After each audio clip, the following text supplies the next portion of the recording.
In the name of humanity, we refuse to accept we refuse to accept a fascist America. That's what it says. Double dose of Okay, Advil. okay, you go ahead.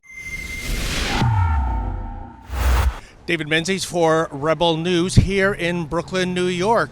Well, folks, this is a huge rally that's taking place here. There are thousands of people in solidarity with the Jewish community streaming across the Brooklyn Bridge right now and heading towards Cadman Plaza.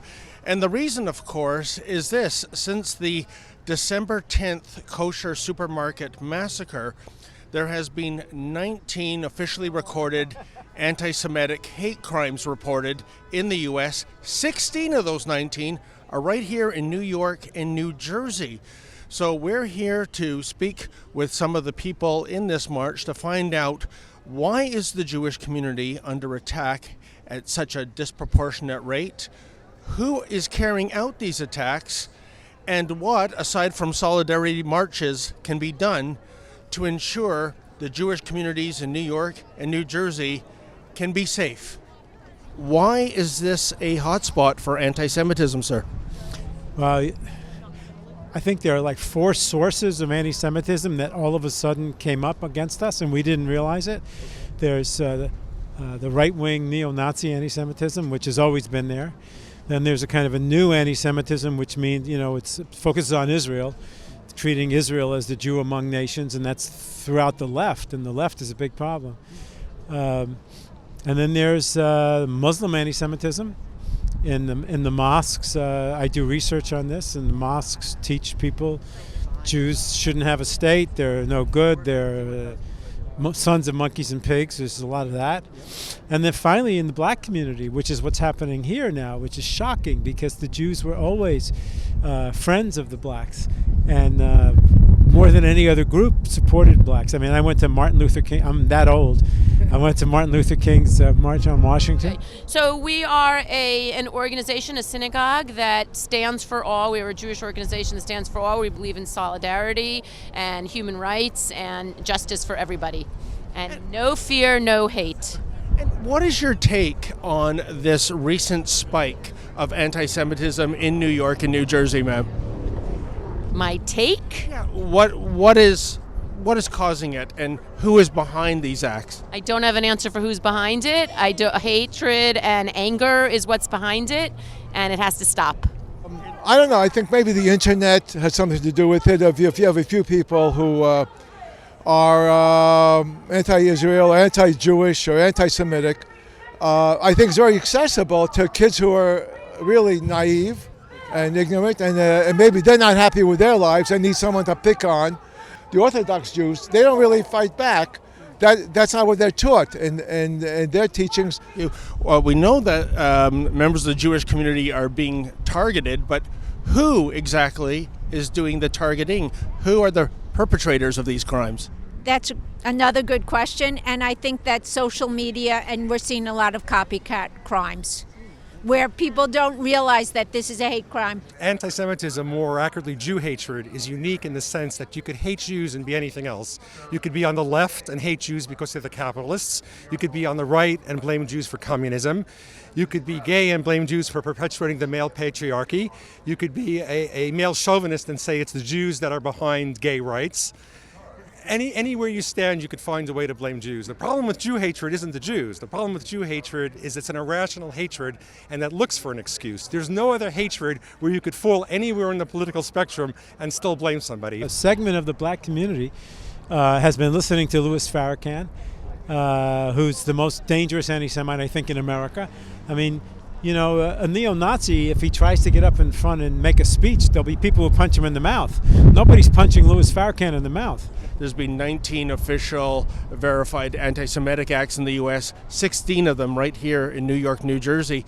I'm just trying to pin down why there's such a disproportionate amount. Yeah, I'm not the person to answer that. I mean, I'm just not. I'm just a civilian who is, sort of wants it to stop, but I don't know why there's so much or who's causing, or I'm not going to speak to that. That's not yeah. There is Islamophobia, there's all kinds of restrictions and political correct things, but when it comes to the Jews, there's always a pass.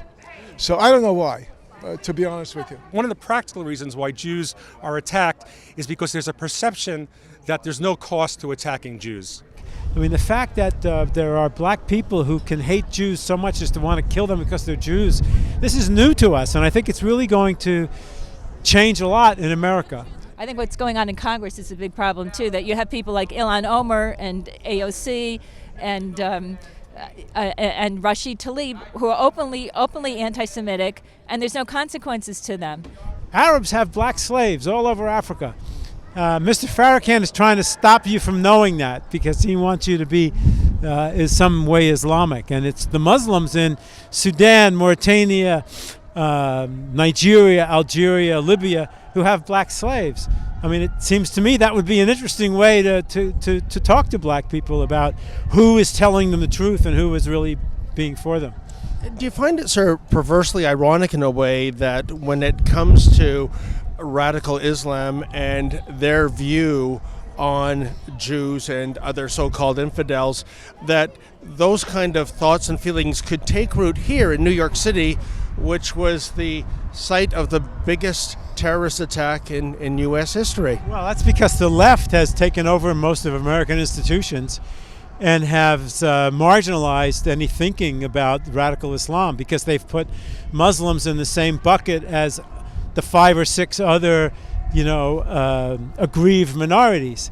And so you can't say, I mean, it's verboten, it's politically incorrect to say anything about radical Islam, even though it is the thing that goes mostly against what most liberal people want there to be in the world. So this is a big problem, and it's a problem on the left. Moving forward, those in the Jewish community, especially those who are visibly Jewish, what would you recommend they do to protect themselves from being attacked in the future? Be confident, keep being who you are, and keep trying to make sure that people understand that all people have rights and nobody should hate other people. Well, that's very valiant, but what if the person is throwing knuckle sandwiches at the time? Is it maybe time for the Jewish community to weaponize, perhaps? Yeah, definitely not my place to comment on that. You have to find other people to comment on that. Why aren't feminists in America going nuts about what's happening to women under Islam? Why aren't blacks revolting and trying to free the black slaves of Islam all over Africa? Why aren't gays who are being thrown off the roofs in Muslim countries rallying for gay freedom in Muslim lands? And it's because the left has blinded them, and it's a terrible thing, and it's going to take a lot more, I'm afraid, blood in the streets in America for people to wake up.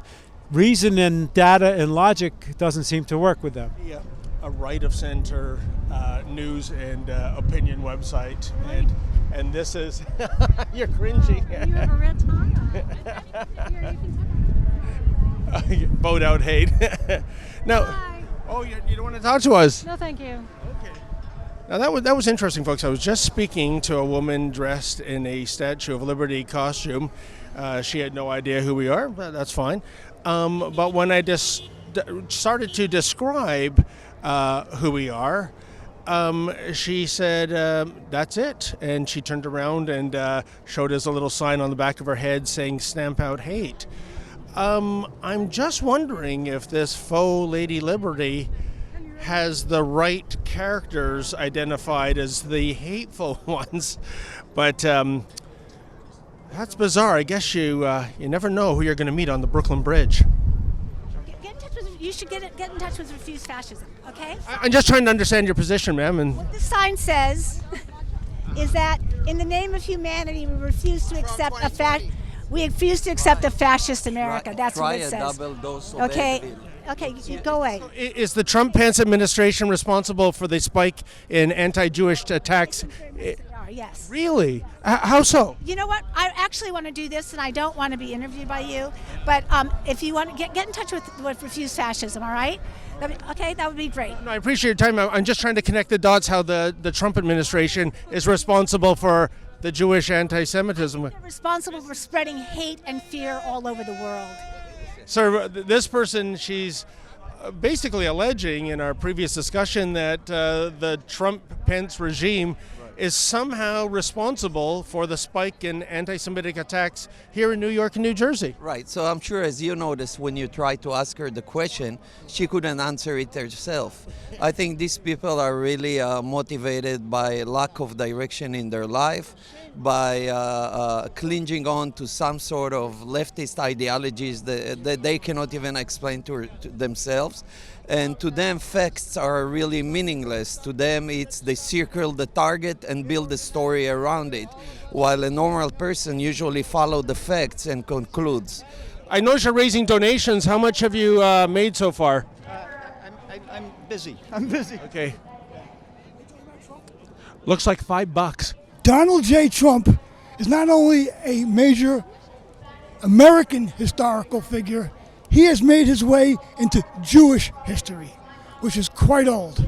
Well, you know, sir, the people here, these anti-Trumpers, they seem to be, engaging a narrative that somehow the Trump administration is responsible for the rise in anti-Semitism here in New York and New Jersey. What do you say to that? We have a name for that. Okay, what is it? The Trump Derangement syndrome. Who do you think are the perpetrators of these attacks against Jews? It's mostly out of their mind African American people, crazy people of the African American persuasion that need to be put in check by their leadership before it gets, well, it's already gotten, but before anymore. When you speak to the authorities, when you look at the mainstream media, they don't. Yeah. You can't. You can't. Why is that? With Islamic terrorism. You can't even bring yourself to say it. You can't fight it. And why is that, sir? Because people are fearful. And they don't have the moral conviction to overcome that fear. On this side, you've got the Trump derangement syndrome people, as you call them, and then across the street, because I notice you're wearing a flag of the state of Israel, you've got people, Jewish people, that are saying that Israel is not a legitimate state. How do you connect these dots? We have a wide range of diverse opinions in our people. We're not afraid of opposition. Ideological Jews against Israel, isn't that like a fish being against water? It's a big world. You have Americans that hate America.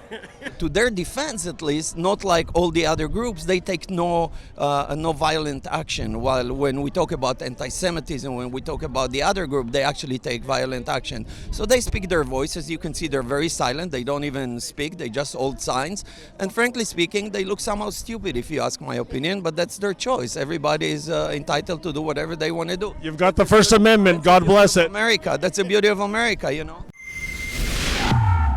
Hey folks, do you like the kind of news we bring you here at the Rebel News, telling the other side of the story? Well, you know, my cameraman Efren and I, we're down in New York City and New Jersey for 4 days. We're traveling on a budget, but we don't get any kind of support from any kind of government initiative, nor would we accept it. That's why we rely on you, our viewers, our donors, to help us with our expenses.